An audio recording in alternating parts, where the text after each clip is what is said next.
मुलुंडमधली सध्याची आपण ही दृश्य पाहतोय। मुलुंडमध्ये मोठ्या प्रमाणात वाहतूक कोंडी झालेली आहे आणि अगदी सकाळी कामावर लवकर निघालेल्या या इथल्या वाहन चालकांना याचा मोठा फटका बसलेला आहे। याचा नाहक त्रास सहन करावा लागतोय। मुंबईच्या मुलुंडमध्ये ही वाहतूक कोंडी झाल्याचं आपण पाहतोय।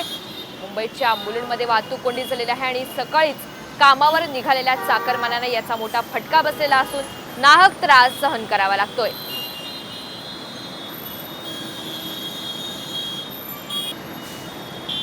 मुंबईच्या मुलुंडमधली सध्याची आपण हे दृश्य पाहतोय। मुलुंडमध्ये मोठ्या प्रमाणात वाहतूक कोंडी झालेली आहे। ठाणे ते विक्रोळीपर्यंत मोठ्या प्रमाणात ही वाहतूक कोंडी झालेली असून वाहनांच्या लांबच लांब रांगा लागलेल्या आहेत।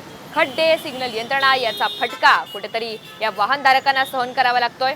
या मार्गावर मोठ्या प्रमाणात खड्डे पडलेले असल्यामुळे सातत्यानं तक्रार करून सुद्धा प्रशासन मात्र याकडे दुर्लक्ष करतंय असा आरोप नागरिक करतायत आणि याचा फटका वाहनधारकांना मात्र सहन करावा लागतोय।